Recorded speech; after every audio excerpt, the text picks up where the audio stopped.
नमस्कार मित्रांनो, आज आपण या ठिकाणी टॅली ERP9 मधला आणि HSC 12th book keeping and अकाउंटन्सीमध्ये पेज नंबर 390 वरती हा जो भाग दिलाय तुम्हाला जर्नलचा, त्या जर्नलच्या एंट्री कशा प्रकारे करायच्या या संबंधी मी तुम्हाला सांगणार आहे. तर त्यांनी स्पष्ट सांगितलेलं आहे बघा, this voucher is use for non cash transaction. याच्यामध्ये कॅश येत नाही किंवा कॅश जात नाही. डेप्रिशिएशन असेल, प्रोव्हिजन असेल, ट्रान्सफर एंट्रीज असतील किंवा तुमचे परचेस ऑफ फिक्स्ड असेट असेल, ऑन क्रेडिट असेल, तर ह्या सर्व एंट्री आपण कशामध्ये घेतो? जर्नलमध्ये घेतो. So journal voucher should not be use for credit sales और क्रेडिट परचेस. तर जर्नलचा वापर शक्यतो क्रेडिट परचेस आणि ह्याच्यासाठी वापरायचा नाही. तर ॲक्च्युली या टॉपिकवरती तुम्हाला लॉंग आन्सरिंग क्वेश्चन नंबर 4 मध्ये विचारला जाणार आहे. आणि जर तुम्ही माझ्या व्हिडिओ प्रामाणिकपणे बघितलात आणि नोट डाऊन करून घेतलात तर त्यापैकीच तुम्हाला क्वेश्चन बोर्ड एक्झामला विचारला जाऊ शकतो. त्याच्यापेक्षा दुसरा क्वेश्चन विचारला जाणार नाही. खूप डिफिकल्ट टास्क नाही आहे. Just you have to imagine that I am completing, I am doing all this things. असं तुम्ही इमॅजिन करायचं आहे आणि त्या व्हिडिओ बघायचे आहेत. बरेच विद्यार्थी म्हणतील आमच्याकडे कॉम्प्युटरच नाही, आम्ही कसं शिकायचं? समजून घ्या ना, काही गोष्टी फक्त बघायच्या असतात. ओके, तर मग आपण कंडिशन बघूया. या ठिकाणी आपल्या बिझनेसची परिस्थिती कशी आहे. तर अल्ट F1 ही की प्रेस करतो. आपल्या बिझनेसला लॉस झालेला आहे 500 रुपये आणि नेट प्रॉफिट झालं आहे 9,000 रुपये. हे आपलं इनडायरेक्ट इन्कम आहे, हे आपलं इनडायरेक्ट एक्सपेन्सेस आहे आणि हे परचेस आहे आणि हे आपलं सेल्स आहे. तर ही झाली आपली प्रॉफिट अँड लॉसची कंडिशन. बॅलन्स शीट बघू शकता तुम्ही. बॅलन्स शीटमध्ये तुम्ही इथं बघू शकता बघा, हे सर्व काय आपलं बॅलन्सेस आहेत. डेटरमध्ये कोण कोण आहे? मी तुम्हाला डेटरबद्दल सांगितलं होतं. याच्यावर डबल क्लिक करा. तर डबल क्लिक केलं तर तुमच्या लक्षात येईल की ॲक्च्युली आपण काय काय केले बघा. तर हे दोन गोष्टी आहेत. याचा अल्ट F1 केलं तर तुम्हाला डिटेलमध्ये सगळ्या गोष्टी भेटू शकतील किंवा तुम्हाला रिपोर्ट कॉलम वाईज पण भेटू शकेल. ओके, तर त्यानंतर ओके, आता आपल्याला बघायचं आहे दीपककडून क्रेडिट आहे 2,500 आणि 64,500 रुपये. आपलं काय झालं या ठिकाणी तुम्ही बघू शकता. 64,500 रुपयेचा त्याला माल विकला, त्यांनी आपला 2,500 दिलेत. आता आउटस्टँडिंग 62,000 रुपये. ओके, तर त्यानंतर आपण पुढचा भाग बघूया. या ठिकाणी सन्ड्री डेटर्स बघितला आपण. सन्ड्री क्रेडिटर्समध्ये कोण आहे? अद्विक आहे. मी आता सांगितलं तुम्हाला इथं बघा अद्विकला. तर हे आपण बघूया. अद्विकला आपण काय केलं होतं? अद्विककडून माल खरेदी केला होता म्हणून त्याचं बॅलन्स कुठला आहे? क्रेडिट बॅलन्स आहे. बघूया. आता आपल्याला ह्या गोष्टीवर इफेक्ट होणार आहे. मी हे सर्व का सांगतोय? तर आपण जेव्हा जर्नल हा घटक लर्न करणार आहोत त्यानंतर ह्या गोष्टीवर सर्व इफेक्ट होणार आहे आणि तो कसा होणार आहे ते तुम्हाला समजून घेण्यासाठी प्रत्येक गोष्ट तुम्ही नोट डाऊन करून घ्या. नोटबुक घ्या आणि सर्व प्रॉब्लेम नोट डाऊन करून घ्या. एक सुद्धा स्टेप तुम्ही मिस करू नका. तरच तुम्हाला हा भाग नीट चांगला समजेल आणि तुम्ही कुठे जा सक्सेस होणार. नेक्स्ट आपण एस्केपनं बाहेर पडूया आणि त्यानंतर आपण येऊया या जर्नलकडे. प्रॉब्लेम बघूया. प्रॉब्लेममध्ये काय सांगितले ते नीट समजून घेऊया. प्रॉब्लेममध्ये काय सांगितले? Started business with furniture and machinery. Okay, आपण बिझनेसला स्टार्ट केलेला आहे म्हणजे आपण एक्सटेन्शन करतो असेल कदाचित बिझनेस आणि फर्निचर आणि मशिनरी घेतले. म्हणजे आपल्या बिझनेसमध्ये फर्निचर पण येत आहे, मशिनरी पण येत आहे. आणि किती?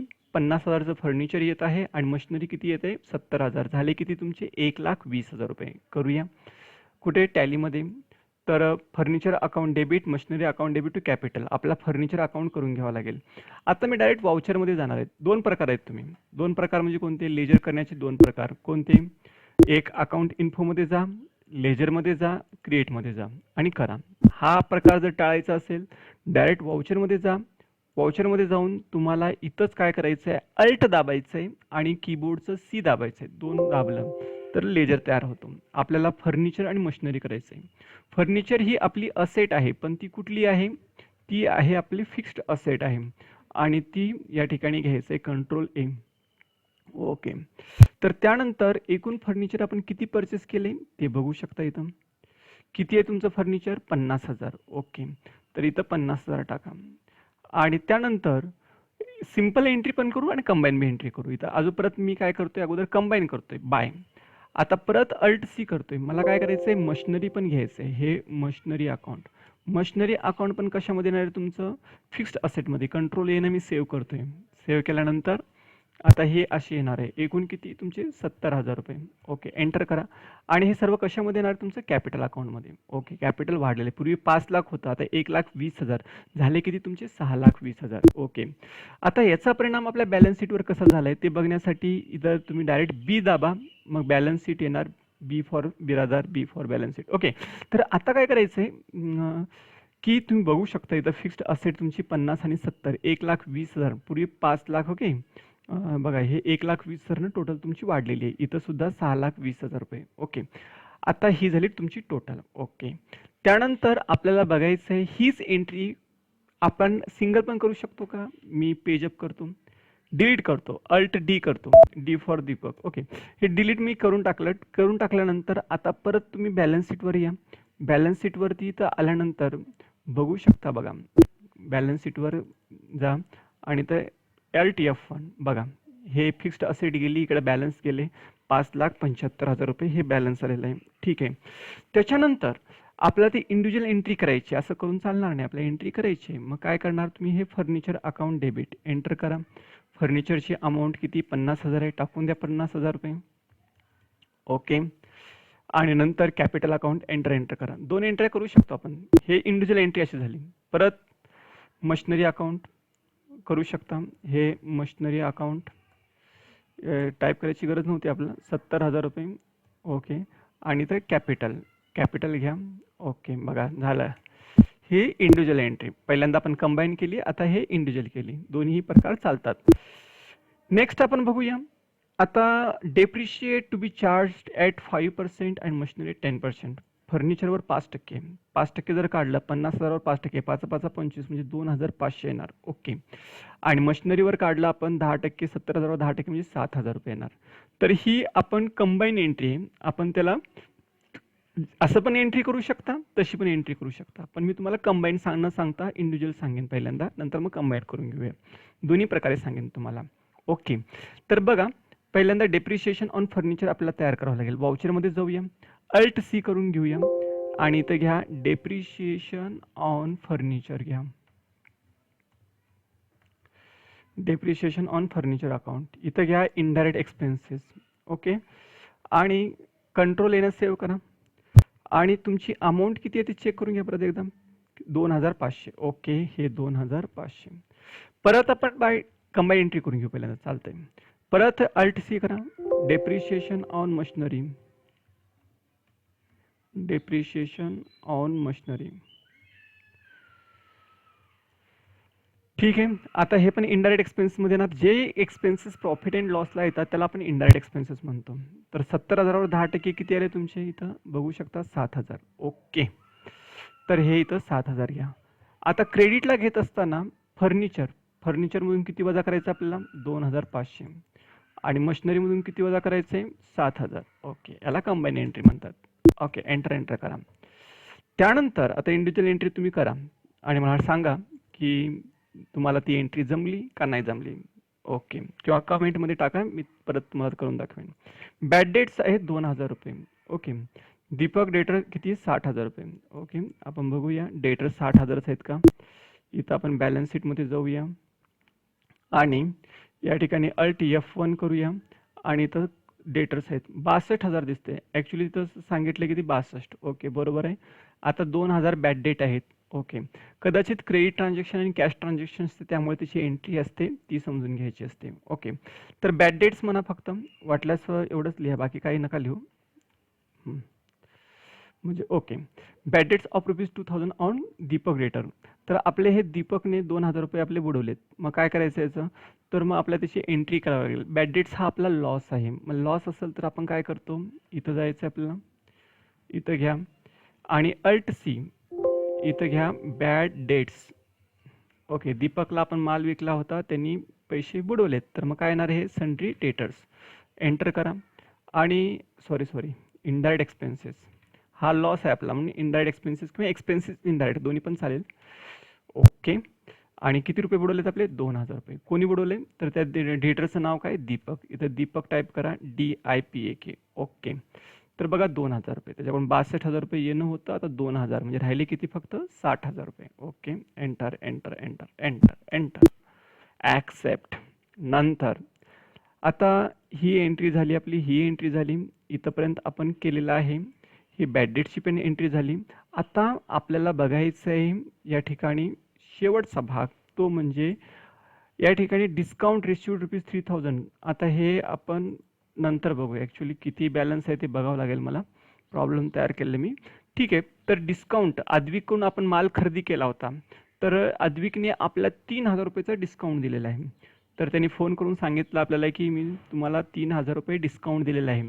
तर तो आपला प्रॉफिट आहे. मग प्रॉफिट आहे म्हणजे आपलं डिस्काउंट रिसिव्ड वाढलेला आहे आणि देणारा कोण आहे? अद्विक आहे. ओके.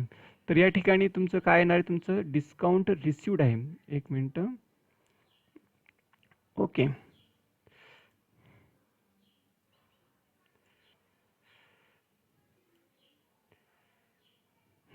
तर या ठिकाणी एंट्री माझी चुकलेली आहे, ती मी करेक्ट करतो. अद्विकने जरी आपल्याला डिस्काउंट दिला असेल तर आपल्याला डिस्काउंट म्हणजे कॅशच्या स्वरूपात आपल्याला डिस्काउंट मिळत आहे. म्हणून काय म्हणायचं? Cash account debit to discount received account, असं आपल्याला एंट्री करावी लागेल. ॲक्च्युअली ह्याची कंबाईन एंट्री करणं आवश्यक होतं.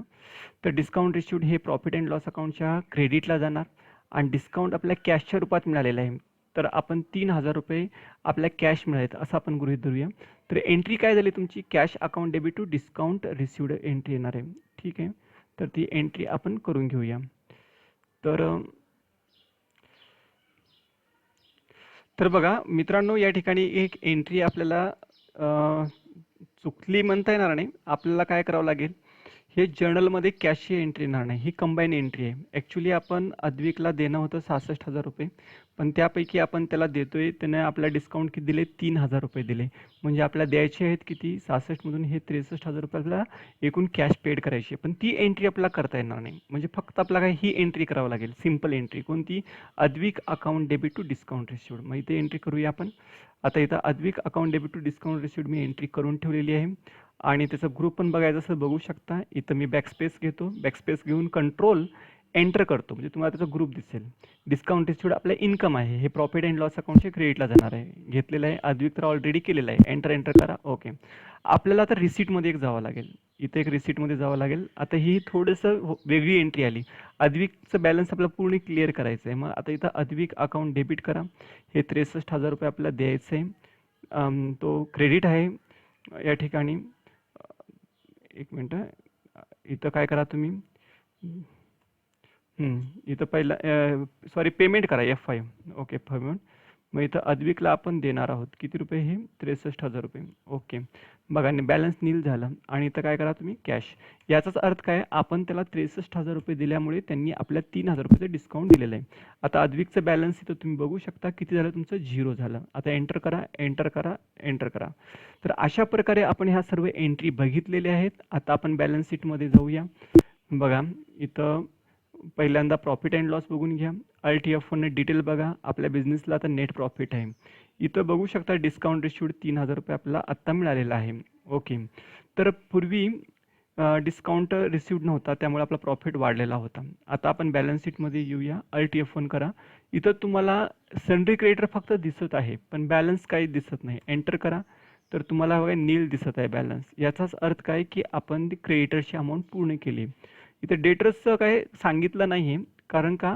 तर आपण डेटर्सची अमाऊंट या ठिकाणी आपल्याला पूर्ण रिसीव्ह झालेली नाही आहे. इथं बघा एकूण ₹64,500 माल विकला आहे. 2,500 मिळालेले आहेत आणि ₹2,000 बुडालेले आहेत. आता एकूण ₹60,000 येणं आहे, असा त्याचा अर्थ झाला. ठीक आहे. तर अशा प्रकारे आय होप तुम्हाला हा व्हिडिओ आवडला असेल तर please like, share and subscribe. बऱ्याच गोष्टी आहेत, ह्या सगळ्या गोष्टी क्रिएटिव्हिटीच्या आहेत, त्यामुळं काही ठिकाणी प्लस मायनस होऊ शकतं.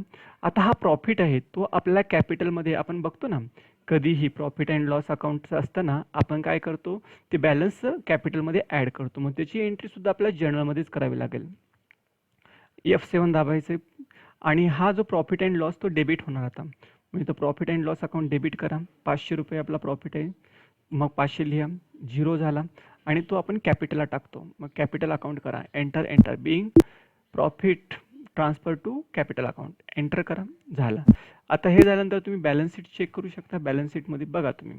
बघा आता तुमचं कॅपिटल बॅलन्स वाढलेलं आहे. इथं करंट ट्रेड ट्रान्सफर म्हटलेलं आहे आणि इथं वाढलेलं आहे.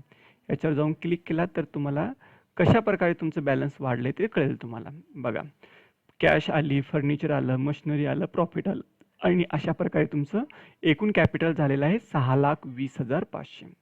Thanking you. Please like, share and subscribe and best of luck for your board exam.